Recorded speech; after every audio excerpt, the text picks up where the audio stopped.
Ya Rasulullah,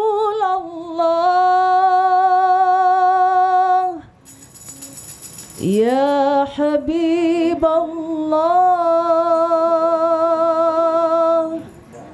Ya Rasulullah, Ya Habiballah, Ya Rasulullah, Ya Habiballah, Muhammad ibni Abdillah, Muhammad ibni Abdillah, Muhammad ibni Abdillah, Muhammad ibni Abdillah, Ya Rasulullah, Ya Habiballah, Ya Rasulullah,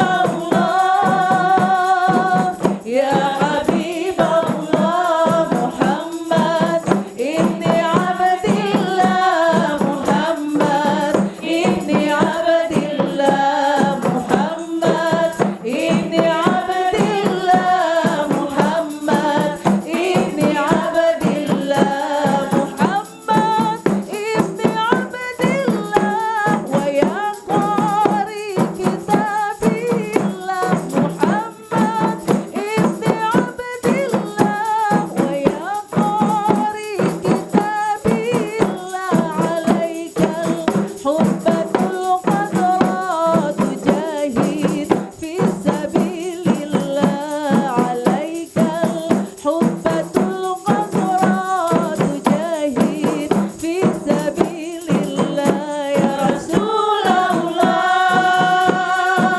ya Habiballah, ya Rasulullah, ya Habiballah, Muhammad ibni Abdillah, Muhammad ibni Abdillah, Muhammad ibni Abdillah, Muhammad ibni Abdillah, Muhammad qala ya Rabbi su'ali ummatin ba'di, Muhammad qala ya Rabbi su'ali ummatin ba'di, wa sammihim minadh dhanbi wa ghafar ya dhunub Allah, wa sammihim minadh dhanbi wa ghafar ya dhunub Allah, ya Rasulullah, ya Habiballah, ya Rasulullah, ya Habiballah, Muhammad ibni Abdillah, Muhammad ibni Abdillah, Muhammad ibni Abdillah, Muhammad ibni Abdillah, ya Rasulullah, ya Habiballah, ya Rasulullah, ya Habiballah, Muhammad ibni Abdillah, Muhammad ibni Abdillah, Muhammad ibni Abdillah, Muhammad ibni Abdillah, ya Rasulullah. Bismillahirrahmanirrahim. Assalamualaikum warahmatullahi wabarakatuh.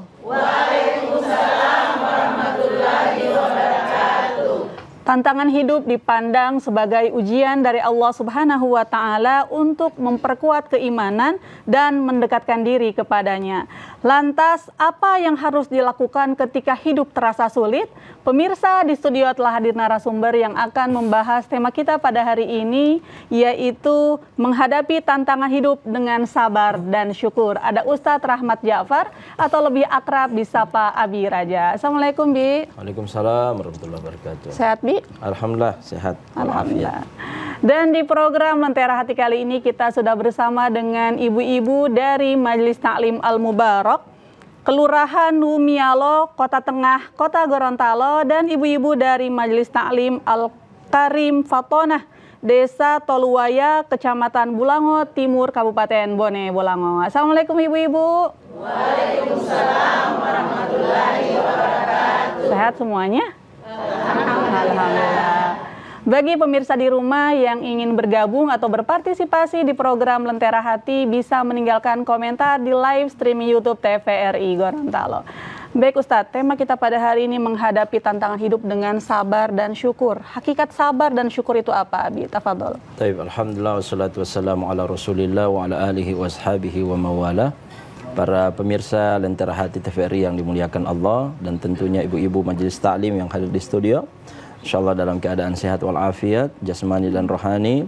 Juga Umi Qanita selaku host kita berbicara tentang sabar dan syukur ya. Ini adalah wilayah yang dimana kita selalu berada di wilayah tersebut. Ada saatnya kita berada di wilayah syukur, ada saatnya kita berada di wilayah sabar. Ya.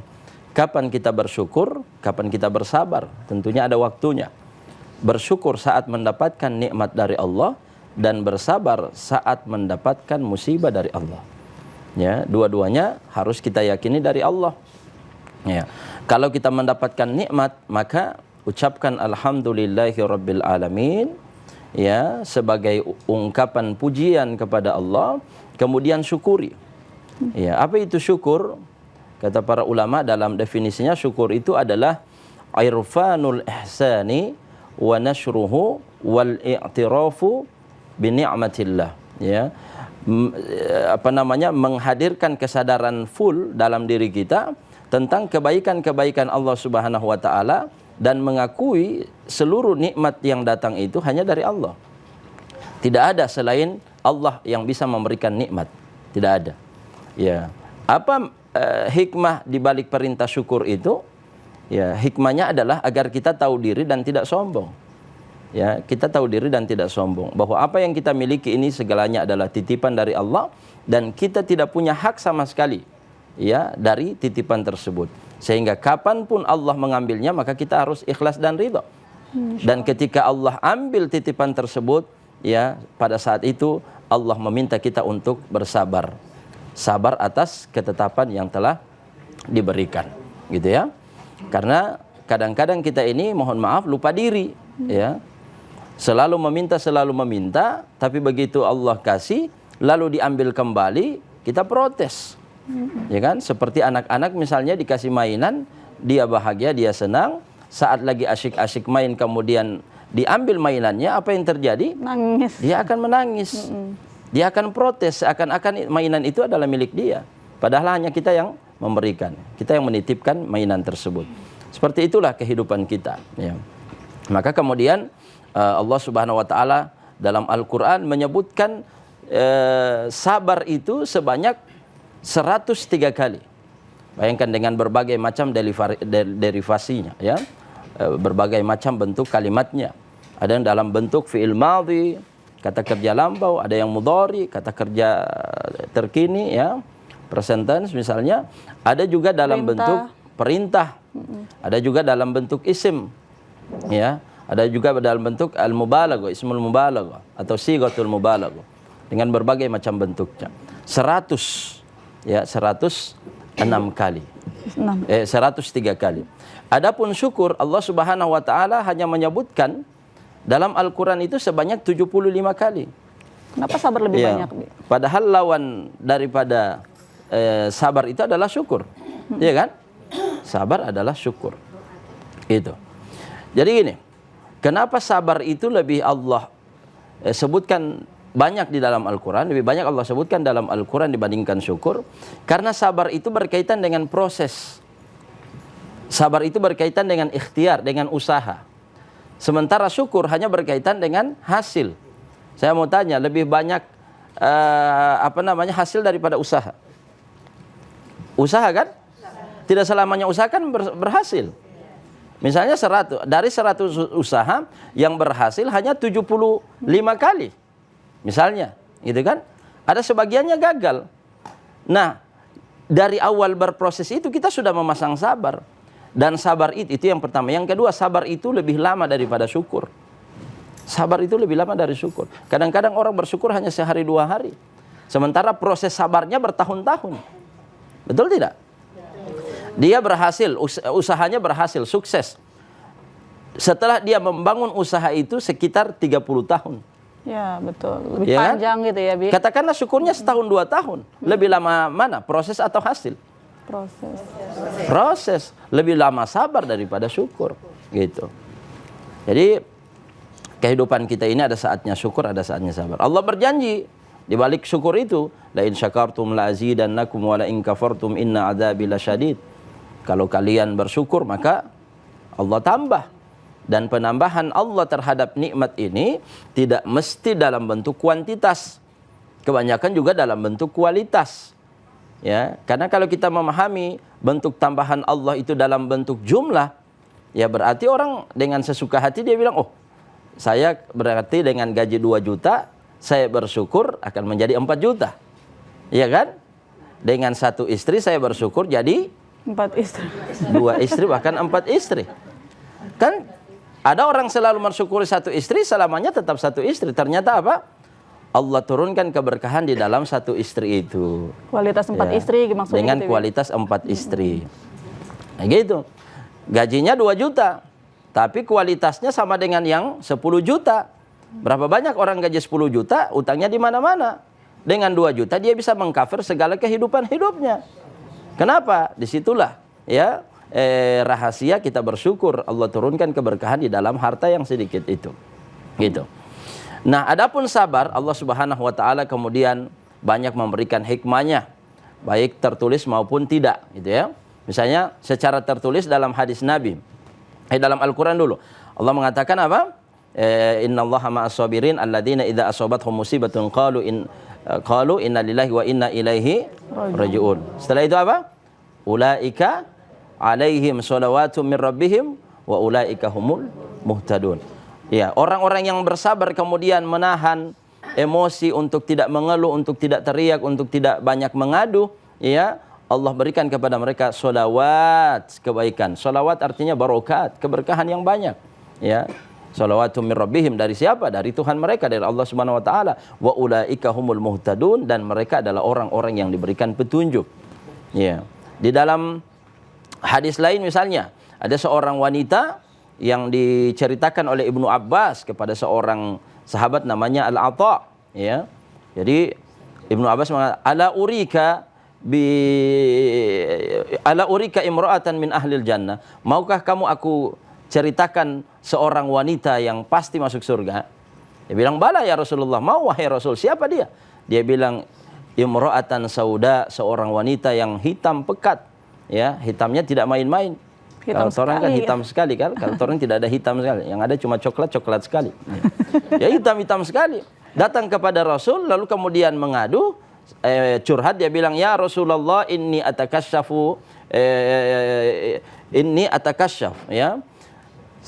Saya ini saya ini terkena penyakit ayan. Ya, dan setiap kali kambuh penyakit ayan itu selalu tersingkap auratku." Itu ya, tahu penyakit ayan tuh? Epilepsi. Epilepsi. Ya. Kalau orang Manado bilang mati-mati ayam. Ya. Kalau orang Gorontalo bilang, iya. Kemudian dia mengeluhkan setiap kali kambuh penyakitnya itu tersingkap auratnya. Maka doakan agar aku sembuh. Nabi tidak langsung mendoakan dia sembuh, tapi memberikan 2 pilihan. In syi'ti sabarti wa in syi'ti da'autullaha laki wa in syi'ti sabarti walakil jannah. Kalau ibu mau, ini ada 2 pilihan. Ya, aku doakan dan pasti sembuh, atau cukup bersabar saja sampai mati tidak sembuh tapi pasti masuk surga. Bersabar dengan penyakit itu dan pasti masuk surga. Jawaban wanita itu apa? Pilihannya asbir ya Rasulullah. Kalau begitu saya akan sabar wahai Rasul. Kenapa? Karena hikmah di balik sabar itu sudah disebutkan oleh Nabi adalah surga. Gitu. Sabar terhadap penyakit. Misalnya dalam Al-Quran Allah menggambarkan tentang kisah Ayub. Ya kan? Siapa yang tidak kenal Ayub? Ibu-ibu kenal Ayub tak? Ya, kenal dari mana, Bu? Ada dalam Al-Quran. Ya. Ayub Wa ayyuba idnada rabbahu anni massani yadhurru wa anta arhamur rahimin. Setelah dia hidup sehat walafiat, kaya raya, semuanya dia miliki. Kesehatan yang ekstra luar biasa, istri yang banyak. Dulu belum ada pembatasan istri, harus 4 ya. Kemudian anak-anak ada 14 anak, kemudian harta melimpah ruah. Tiba-tiba Allah ambil satu persatu, ya. Sakit. Dia sakitnya ibu tahu berapa tahun? 18 tahun. Penyakitnya apa? Penyakit kulit, bernanah. Daging-dagingnya itu bernanah. Kemudian dia lemas, tidak bisa banyak bergerak, ya. Di depan matanya anaknya satu persatu meninggal dunia. Diambil satu persatu di depan matanya. Istri dia meninggalkan dia, ya. Semua kecuali satu istri yang bertahan. Semua kawan-kawannya berpaling dari dia, tidak ada yang mau mendekat karena memang bau busuk yang sangat menyengat dan tidak tahan, ya. Akhirnya apa? Dia bersabar sampai istrinya ini sabar mengurusinya, kemudian melayani dia dalam segala hajatnya. Tiba satu saat dia masuk ke rumah kemudian bertanya, sampai kapan aku harus bersabar wahai Ayub? Cobalah minta kepada Allah. Ternyata selama ini Ayub tidak pernah memohon kepada Allah, tidak pernah minta kesembuhan. Coba memohon kepada Allah, ya. Sudah cukup kita menderita seperti ini. Dia bilang, wahai istriku, wahai fulana, berapa puluh tahun aku menikmati kesehatan, dan sudah berapa tahun, dan baru berapa tahun aku sakit. Dibandingkan sehat dengan sakit, lebih banyak mana? Lebih banyak, lebih lama sehatnya daripada sakitnya. Saya ingin supaya adil, berarti harus sama. Sehatnya 70 tahun, kemudian sakitnya juga 70 tahun, supaya seimbang. Tapi karena satu saat istrinya keluar rumah untuk bekerja mencari uang, ya, memberi makan kepada si Ayub, ternyata semua tempat pekerjaannya tidak ada lagi yang mau menerima, sebab khawatir akan terjangkit penyakit ini, sehingga dia dilarang lagi bekerja. Apa yang terjadi? Dia cukur semua rambut di kepalanya, kemudian dia jual. Waktu itu memang masanya ada jual beli rambut, ya, mungkin dimanfaatkan untuk apa. Akhirnya dia bawa makanan, dan Ayub sudah tahu dia tidak bekerja lagi. Nabi Ayub bertanya, dari mana makanan ini sementara kamu sudah tidak bekerja?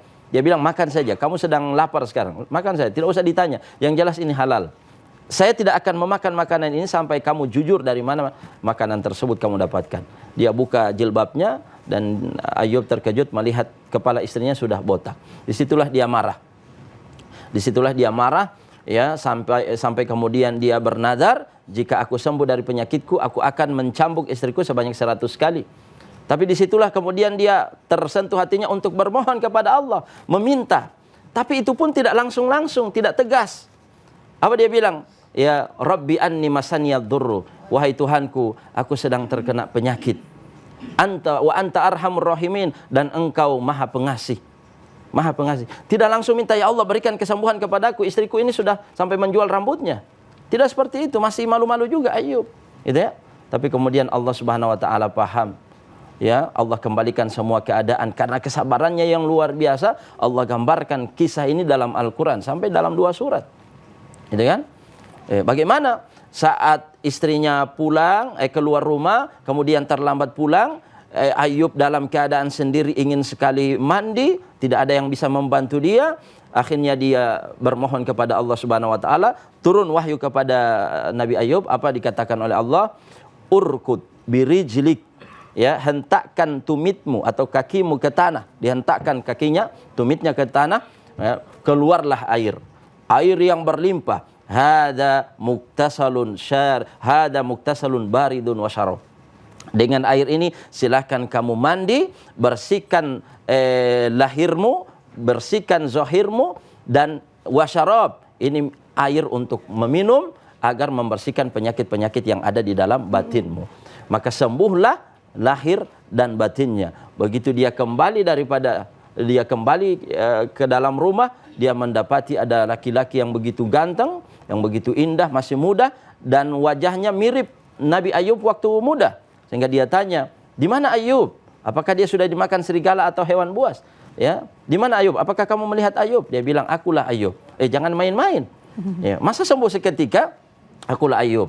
Dan ternyata itulah balasan Allah Subhanahu wa taala kepada orang yang bersabar. Sampai Allah mengatakan, inna wajadnahu sabira, ya, kami mendapati Ayub adalah orang yang sabar. ni'mal abdu, dia adalah hamba yang paling baik, innahu awwab, dalam keadaan sakit dia tetap bersabar dan berzikir. Masya Allah, menarik sekali kisah Ayub ini. Tapi kita harus jeda sejenak, Baik. Abi. Pemirsa, saat lagi kita akan kembali. Jangan kemana-mana, tetap di program Lentera Hati. Alhamdulillah, damai di hati.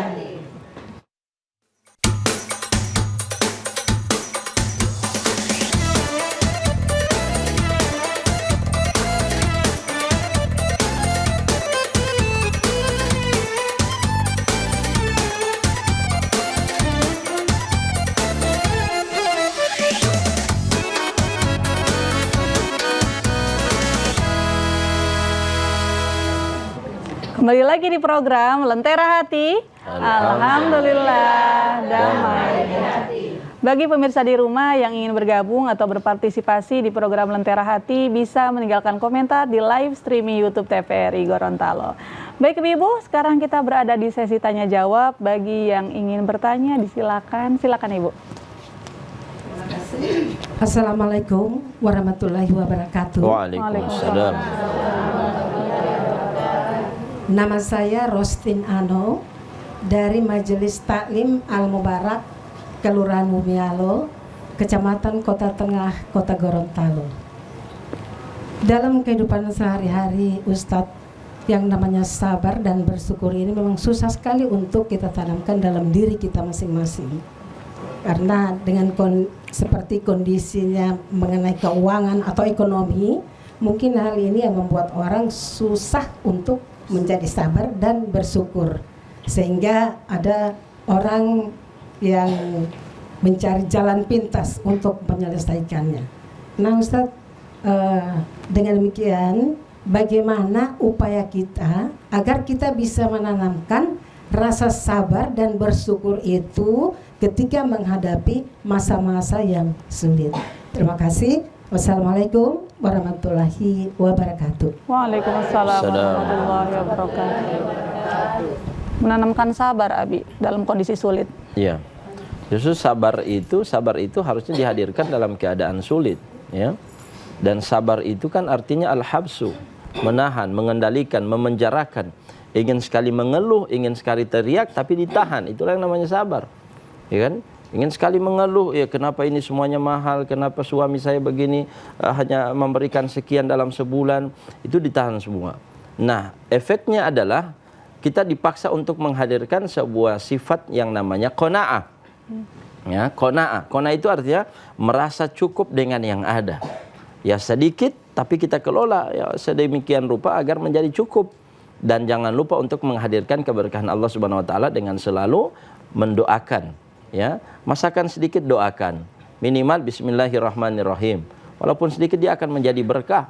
Berkah itu artinya sedikit tapi kok cukup. Ya, misalnya ada yang mengundang orang 500 orang, datang 1000 orang, ya kan? Tapi kok tidak habis makanannya, itulah yang namanya berkah. Padahal hanya untuk 500 orang. Gitu. Sebagaimana di zaman Nabi pernah kan waktu di perang Khandaq, lagi lapar-laparnya tiba-tiba ada seorang sahabat yang memotong kambing tapi kecil. Kemudian yang diundang hanya Nabi dan beberapa orang sahabat saja. Tapi tiba-tiba Nabi mengundang semuanya, tidak ada yang tanpa terkecuali. Datang semua ribuan orang yang sedang menggali parit dan lapar semua. Gitu kan?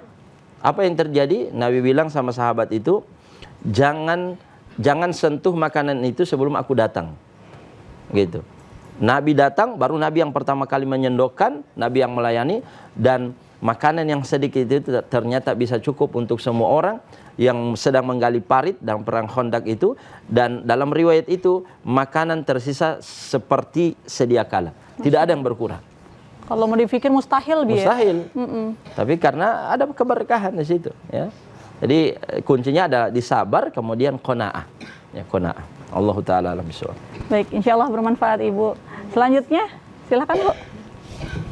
Assalamualaikum warahmatullahi wabarakatuh. Waalaikumsalam warahmatullahi wabarakatuh. Nama saya Hawa Gobel dari Majelis Taklim Al-Karim Patuna. Pertanyaan saya, Pak Ustadz, kalau menghadapi ini kan sudah menghadapi bulan suci Ramadan, Pak Ustadz. Kira-kira ada 5 persiapan. Kalau boleh Pak Ustadz, mohon dijelaskan 5 persiapan itu. Seperti apa Pak? Terima kasih. Iya. Jadi memang persiapan menuju Ramadan ini banyak ya. Ada persiapan lahiriah, ada batiniyah. Secara umum pertama persiapan materi. Persiapan materi. Karena kita akan menghadapi ibadah yang membutuhkan fokus dan kehusuan, sehingga kalau boleh jangan dulu terlalu banyak bekerja. Nah, selama 11 bulan Allah memberikan kesempatan kita untuk mempersiapkan materi hanya untuk sebulan. 11 bulan untuk sebulan. Itu saat persiapan materi. Yang kedua, persiapan jasadi. Jasad kita harus sehat. Ya, harus ada olahraga, ada pemanasan dan sebagainya. Kemudian persiapan akliyah atau ilmiah. Ini akal ini harus dipenuhi dengan ilmu, gitu kan? Karena Ramadan ada ibadah puasa di situ, ada tarawihnya di situ, ada sholat dan sebagainya. Bacaan Quran membutuhkan ilmu. Betul. Ya, hal yastawil ladzina ya'lamuna wal ladzina la ya'lamun, karena akan berbeda kualitas pahala orang yang berilmu dengan yang tidak berilmu. Kemudian persiapan ruhiyah. Persiapan ruhiyah kita, hati kita, bersihkan dari segala kesyirikan, bersihkan dari segala permusuhan, ya, kebencian dan sebagainya. Taib. Jadi persiapan tidak mutlak. Persiapan yang 5 itu tidak mutlak. Nah, dari sekian banyak persiapan, yang sering kita lakukan hanya persiapan materi. Ya, persiapan materi yang fisik semua. Ya, ganti cat rumah, ya kan, gorden, sofa, ya 3 hari menjelang Ramadan so ada DP ayam, ya. Cuma itu, bumbu iloni, macam-macam. Ya. Pokoknya malam pertama Ramadan itu adalah malam pertumpahan darah. Ya. Ayam kampung semua yang laku, ayam kota lewat. Ya. Subhanallah. Tapi harus ada persiapan rohiyah, hati kita, jasad kita, kemudian ilmu kita. Allah Ta'ala. Baik, insya Allah bisa difahami Bu. Selanjutnya, silakan Ibu. Assalamualaikum warahmatullahi wabarakatuh. Waalaikumsalam warahmatullahi wabarakatuh. Saya Hartati Isima dari Majelis Taklim Al-Mubarak. Pertanyaan, bagaimana amalan atau doa-doa apa yang dapat kita lakukan dalam kita mencontoh Ummu Mutiyah, di mana kita ketahui Ummu Mutiyah ini sangat tawaduh dan sabar di dalam rumah tangga, sehingga Rasulullah menyuruh Siti Fatimah untuk pergi ke rumahnya Ummu Mutiyah. Kira-kira apa yang bisa kami lakukan untuk kami bisa seperti Ummu Mutiyah? Demikian, terima kasih. Isim fa'il daripada atau ayutiu. Kata kerja atau ayutiu artinya taat. Muti'ah artinya wanita yang taat. Kalau laki-laki yang taat disebut muti', kalau perempuan muti'ah.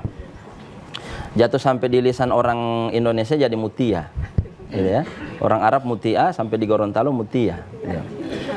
Taib, si muti'ah ini, ya, dia punya keunggulan apa? Kalau makan selalu mendampingi suami, ya. Jadi tadi rumah saatnya tinggal betul hilah-hilalin, itu hemong tinggal tiap hemong live TikTok dan sebagainya. Jangan.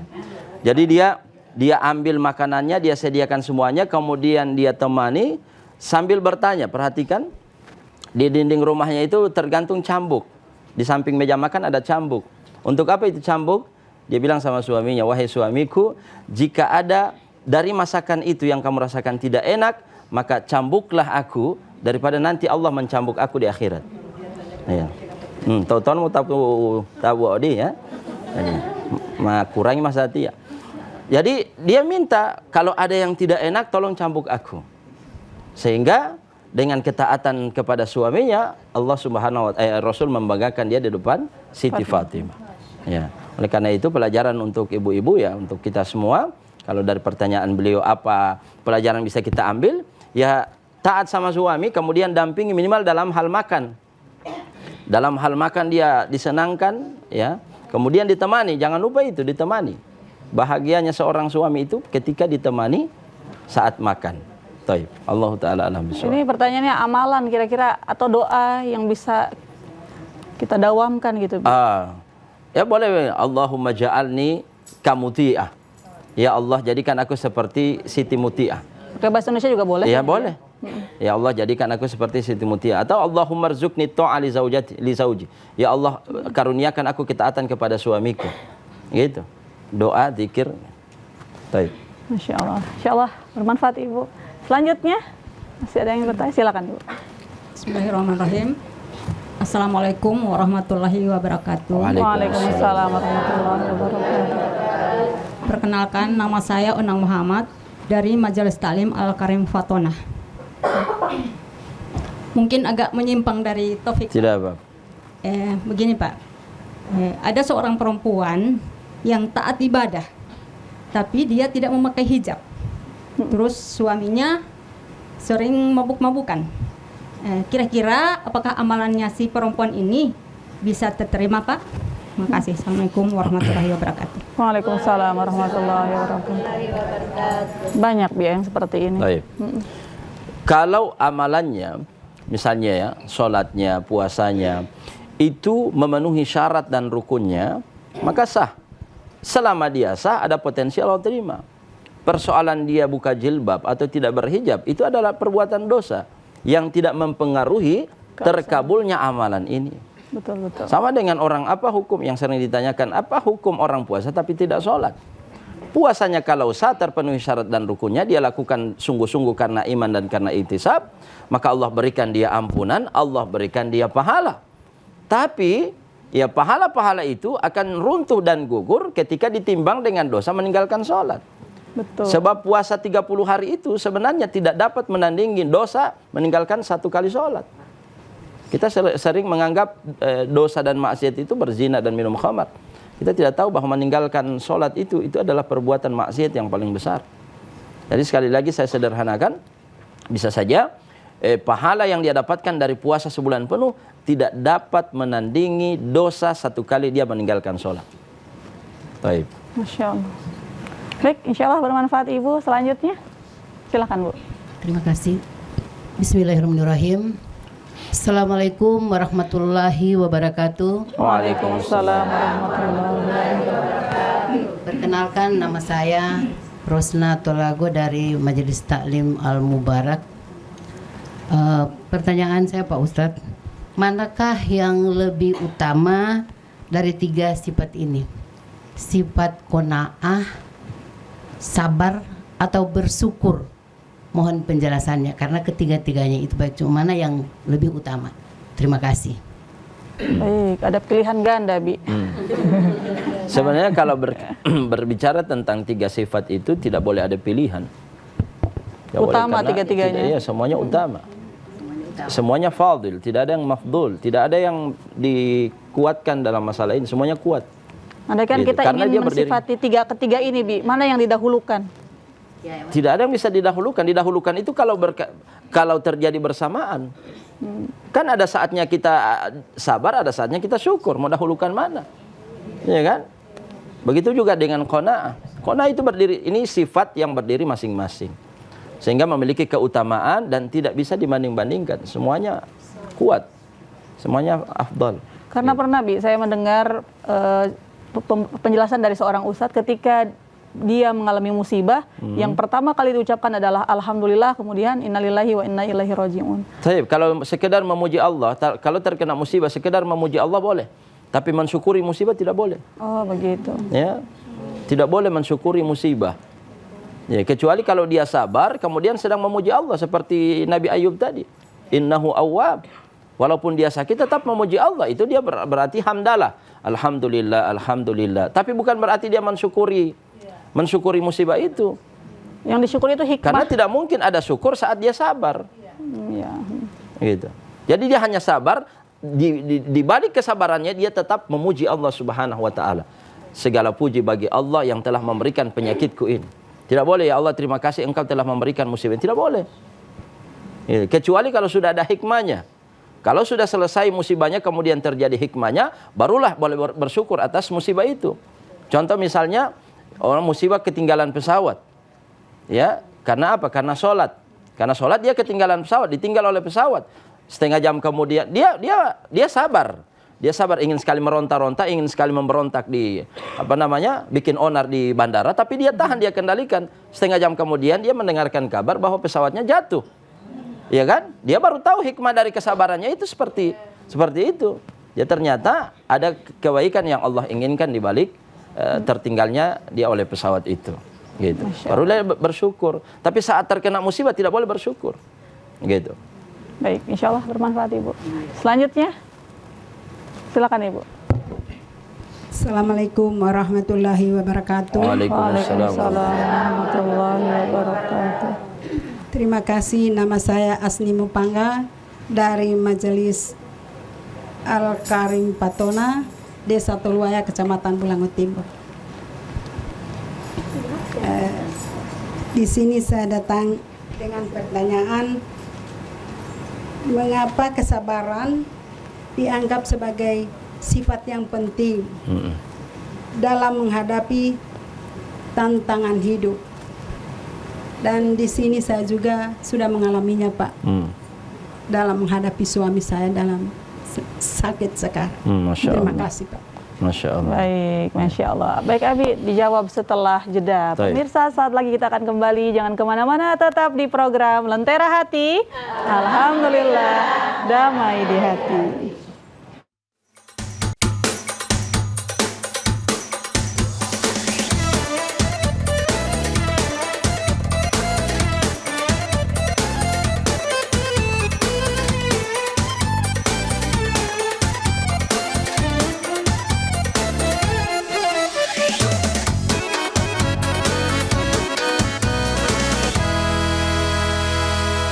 Pemirsa, kembali lagi di program Lentera Hati. Alhamdulillah, damai di hati. BKB menyambung pertanyaan dari Bu Astin Mupangga tadi terkait kenapa sih sabar itu penting, terutama dalam menghadapi tantangan hidup. Karena kalau tidak sabar, maka kita tidak akan pernah berhasil dalam menghadapi ujian. Gagal terus. Usaha kita gagal, usaha dunianya gagal, ukhrawi juga kita gagal. Gitu. Makanya Allah memuji orang-orang yang sabar, bahkan menisbatkan diri bersama orang-orang yang sabar. Ya, ista'inu bis-sabri was-shalah. Ya, ista'inu artinya minta tolonglah kepada Allah dengan dua cara, sabar dan salat. Innallaha ma'as-sabirin. Barulah Allah bilang Allah bersama orang-orang yang sabar. Tapi di sini juga perlu dijelaskan orang-orang yang sabar dan sholat, bukan cuma sekedar sabar tapi tidak sholat. Bukan memilih ya, bukan ya, karena atau itu di situ bukan pilihan. Sebab Allah menggunakan kata penghubung dan bukan atau. Kecuali kalau atau misalnya minta tolonglah kepada Allah dengan cara sabar atau sholat, boleh memilih. Tapi sabar dan sholat itu sepaket. Innallaha ma'as-sabirin. Begitu. Nah kalau kita tidak bisa bersabar setiap kali ada ujian, gagal terus.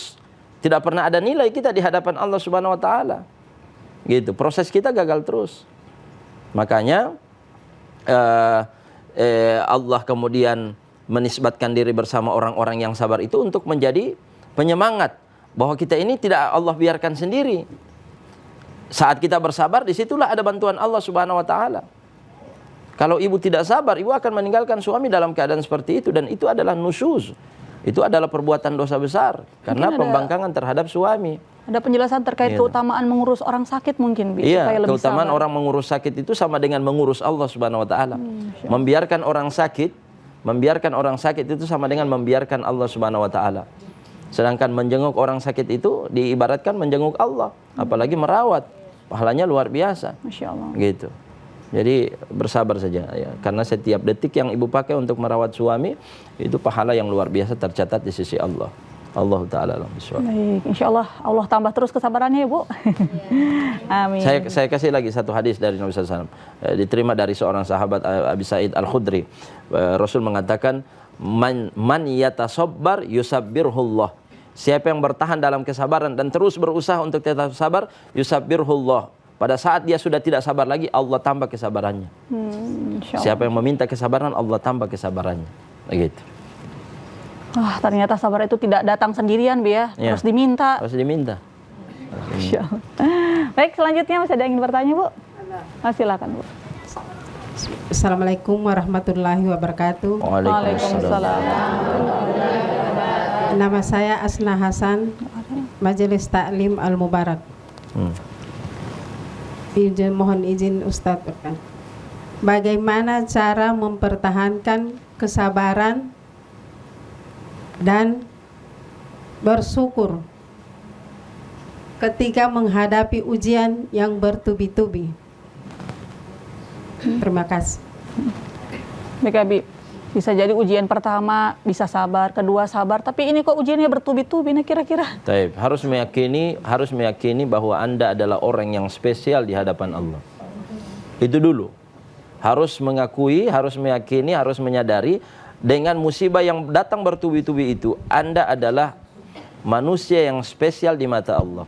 Mana dasarnya? Rasul bersabda, innallaha idza ahabba 'abdan ibtalahu. Allah itu kalau sudah jatuh cinta kepada hambanya, maka Allah akan terus mengujinya. Cinta Allah kepada para nabi, cinta yang besar. Allah mencintai para nabi, maka Allah pun memberikan musibah yang banyak kepada para nabi. Sampai Rasul mengatakan, inna asyaddan nasi bala'an humul anbiya. Manusia yang pernah hidup di muka bumi dengan sederet musibah yang paling banyak, ujian yang paling berat, itu adalah para nabi. Ya, tidak ada manusia yang pernah mengalami musibah paling berat selain daripada nabi. Ya, semua nabi. Nah, makanya dari nabi itu kan beda-beda juga ujiannya. Ada yang disebut dengan ulul azmi. Ulul azmi minar rusul. Ada 4 nabi itu, termasuk Nabi Muhammad SAW. Karena ujiannya luar biasa bertubi-tubi. Maka kalau kenapa ujian lagi? Berarti saya orang spesial di hadapan Allah. Ya. Tapi juga harus diingat ya, musibah ini ada 2, hati-hati. Ada yang musibah sifatnya bala, ujian, ada yang sifatnya adab, siksaan, hukuman. Karena tidak semua musibah itu ujian. Bisa saja dia seorang ahli maksiat, selalu membangkang, tidak sholat, tapi terkena musibah, maka musibahnya itu adalah adab, hukuman bagi dia. Gitu. Adapun orang yang taat beribadah, dekat dengan Allah, selalu dapat musibah, berarti jenis musibahnya adalah ujian. Tanda cinta Allah kepadanya. Taib. Insya Allah bermanfaat Ibu. Selanjutnya. Silakan. Assalamualaikum warahmatullahi wabarakatuh. Waalaikumsalam warahmatullahi wabarakatuh. Nama saya Hawa Gobel dari Majelis Ta'lim Al-Karim Patona. Pertanyaan saya Pak Ustadz, bagaimana mengatasi rasa malas dalam beribadah, Pak? Terima kasih. Assalamualaikum warahmatullahi wabarakatuh. Waalaikumsalam warahmatullahi wabarakatuh. Oh Ustaz, tuatia botima panggola, mahelanting alom tabia. Oh sampai kapan ini mau sholat Ustaz? Kalau sudah ada perasaan seperti itu, maka hadirkan ayat Allah, wa'bud rabbaka hatta ya'tiyakal yakin. Tidak lama. Allah minta kita menyembahnya, beribadah kepadanya hanya sampai mati saja. Oh sampai mati berarti lama. Siapa menjamin Anda hidup lama di dunia? Pede tidak ada yang gitu. menjamin, pede sekali. Tinggal matan tumai berarti umur ngolak, tidak ada yang tahu. Kalaupun sampai 60, 70 ya tetap mau habis juga. Nabi Adam hidup 1000 tahun. Di mana Nabi Adam sekarang? Berakhir juga yang 1000 tahun itu. Betul. Kakek saya 128 tahun. Di mana dia sekarang? Dikubur. Berakhir 120. Apalagi orang yang tidak ada jaminan sampai 60, 70. Jadi tidak, itu satu. Yang kedua, kalau sudah mulai malas beribadah, terutama sholat, ya ini tips yang paling kuat. Tapi terserah mau coba atau tidak. Pergi di dapur.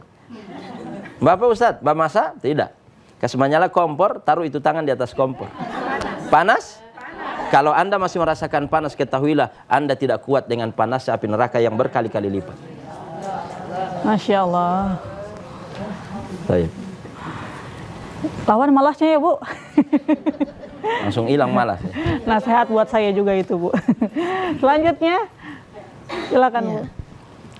Assalamualaikum warahmatullahi wabarakatuh. Waalaikumsalam warahmatullahi wabarakatuh. Nama saya Ramlah Yunus dari Majelis Ta'lim Al-Mubarak, Kelurahan Umialo, Kota Tengah. Apakah seseorang terus bersabar lalu meninggal dunia dalam kesabarannya, dia masuk surga Allah?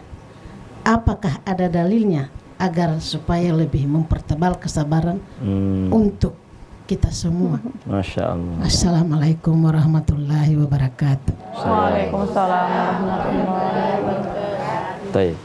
Apakah ada dalil orang meninggal dalam kesabaran itu masuk surga?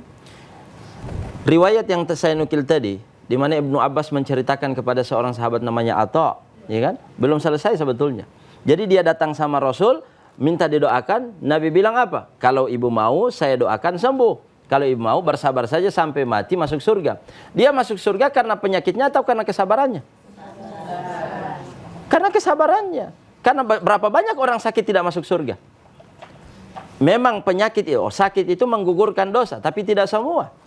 Sakit yang dihadapi dengan sabar. Sebab ada orang sakit, jahe menggi dusalia bah duhenga. Kalau lo mau, tahu jasa sabari, mali mulan tobu. Timi dunga dunga lo tahu tio lan tobu alima ustad torasa latia aja penyakit lo dokter uti. SMS gratis uti Pak Ustad. Wa ma talatia ol taton bat talau SMS gratis. Tidak sabar banyak prasangka buruk. Tapi kalau dia sabar dan prasangka baik kepada Allah bahwa ini adalah ujian dari Allah untuk memasukkan dia ke dalam surga. Berarti dia masuk surga karena penyakit atau karena sabar? Karena sabar. Jadi itu dalilnya. Baru dia sudah pulang kan, tiba-tiba berapa meter dari Rasul dia tak pikir, aduh kalau saya kambuh lagi mau tak lihat, mau tak buka saya rambut. Dia datang lagi Rasul, begini saya tidak minta disembuhkan, tapi doakan kalau kambuh rambut saya tidak terlihat. Aurat saya tidak tersingkap. Bayangkan dia wanita hitam sekali, betisnya hitam sekali, tapi tidak ridho terlihat oleh laki-laki lain yang bukan mahramnya. Ini kadang-kadang ya, jangan bukan lagi betis, pala-pala putih sekali kasih lihat sama orang. Gitu. Maka belajarlah dari riwayat ini. Wanita hitam, rambutnya keriting, tapi tidak mau tersingkap auratnya. Orang punya yang cantik, tubuhnya luar biasa, tapi dipertontonkan kepada semua orang. Allah Ta'ala alam bisawab. Baik, insya Allah bermanfaat Ibu. Selanjutnya, masih ada yang bertanya? Silakan. Assalamualaikum warahmatullahi wabarakatuh. Waalaikumsalam warahmatullahi wabarakatuh. Nama saya Sri Waini Rahman dari Majelis Ta'lim Al-Karim Patona. Langsung saja pertanyaan, apa balasan bagi seseorang saat ia sabar menghadapi cobaan? Terima kasih. Iya, sebenarnya sudah terjawab semua tadi ya. Jadi dari sekian pertanyaan tadi itu mengarah pada pertanyaan Ibu sama saja, bahwa balasan dari orang yang sabar itu adalah surga. Ya, bahkan ada hadis khusus itu, la taghdab walakal jannah. Janganlah marah, bagimu surga. Jangan marah, menahan amarah itu apa? Itu artinya apa? Sabar. Sabar itu saya berikan ilustrasi sederhana ya. Orang lagi duduk-duduk begini atau berdiri, tiba-tiba ada orang lewat di depan, tidak sengaja dia dapat injak kaki ibu misalnya. Tapi dia dapat injak dengan hak tinggi. Sakit. Aduh mengot, suka tibu peto pada dia botol-botol matop.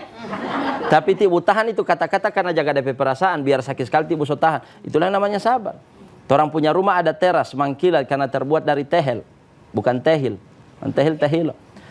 Tapi tidak ada pagar. Ini tetangga bapiara banyak ayam. Hampir tiap jam DP ayam ini antar 1-2 titik di atas teras.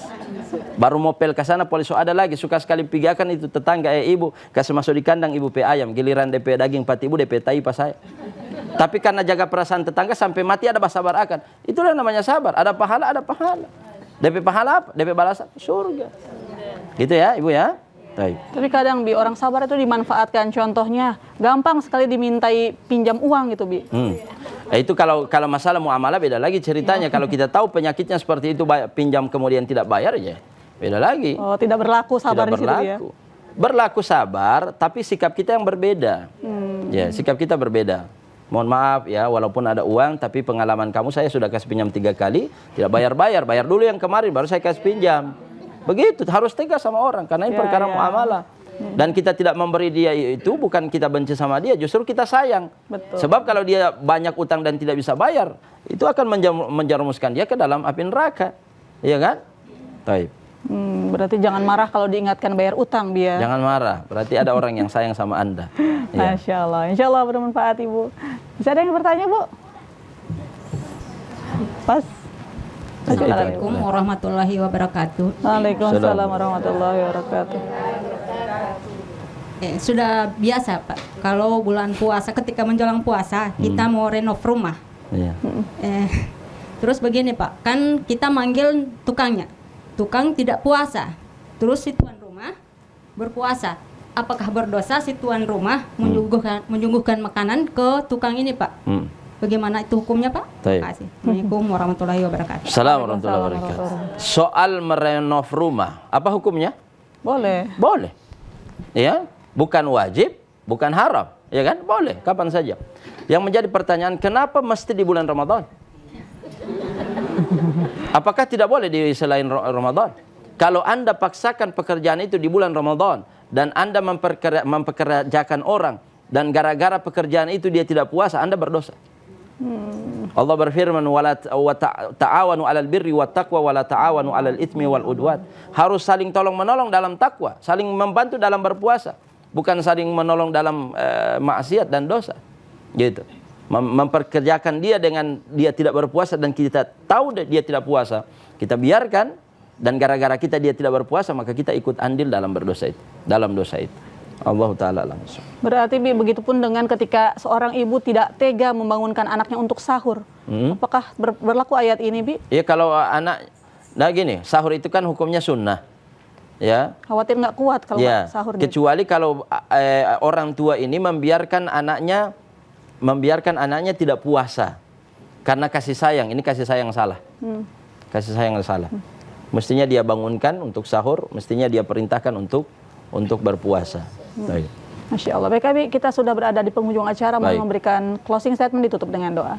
Baik, closing statement dari saya bahwa syukur dan sabar ini adalah sifat yang sangat terpuji dan sifat yang sangat agung. Jika dimiliki oleh seseorang, maka dia akan menjadi manusia yang paling mulia. Ya, ketika Allah berikan dia nikmat, dia tidak lupa diri, dan ketika Allah ambil sesuatu darinya dengan ditimpakan musibah, diambil kesehatan, diambil harta, jatuh miskin dan sebagainya, maka dia selalu yakin bahwa itu bagian dari ketetapan Allah Subhanahu wa taala sehingga dia tidak banyak mengeluh. Oleh karena itu mari kita berdoa semoga Allah Subhanahu wa taala memasukkan kita ke dalam golongan orang-orang yang abdan syakurah, ya. Orang-orang yang senantiasa bersyukur dan sabirin, hamba yang sabar ketika tertimpa musibah. Bismillahirrahmanirrahim. Allahumma shalli wa sallim wa barik ala sayyidina Muhammadin wa ala alihi wa sahbihi ajmain. Allahumma ja'al jam'ana hadza jam'an marhuma wa ja'al tafarruqana min ba'dihi tafarruqan ma'suma. La ilaha illa anta subhanaka inna kunna minadh dhalimin. Allahumma iftah lana abwabar rizqi wal khairi wan ni'mati was sihhati wal afiyati wal quwwati was salama wal afiyati wal barakati wal maghfirati wal jannati ya rabbal alamin. Rabbana hab lana min azwajina wa dhurriyyatina qurrata a'yunin waj'alna lil muttaqina imama. Rabbana iftah lana abwaba kulli khair ya rabbal alamin. Rabbana zalamna anfusana wa illam taghfir lana wa tarhamna lanakunanna minal khasirin. Allahumma inna nas'aluka bijahi nabiyyika an tu'afina fi abdanina wa asma'ina wa absarina wa an tahfazna wa ahlana wa amwalana wa ahlan min kulli su'in wa makruhin ya rabbal alamin. Rabbana atina fid dunya hasanah fil akhirati hasanah wa qina adzaban nar. Subhana rabbika rabbil izzati amma yasifun wa salamun alal mursalin. Alhamdulillahirabbil alamin. Terima kasih atas waktunya, Abi. Iya. Baik pemirsa, jadi seperti itu tadi penjelasan dari Abi Raja, semoga bermanfaat bagi kita semua. Saya ucapkan terima kasih kepada ibu-ibu dari Majelis Taklim Al-Mubarak Kota Gorontalo dan ibu-ibu dari Majelis Taklim Al-Karim Fatona Kabupaten Bone Bolango. Insya Allah sehat selalu ya Bu. Amin. Juga kepada pemirsa di rumah saya ucapkan banyak terima kasih. Saya Umi Nita mewakili segenap kru yang bertugas pamit undur diri. Subhanakallahumma wa bihamdika asyhadu alla ilaha illa anta astaghfiruka wa atubu ilaik. Wassalamualaikum warahmatullahi wabarakatuh. Waalaikumsalam warahmatullahi wabarakatuh. Lentera hati, alhamdulillah damai di hati. Salatullah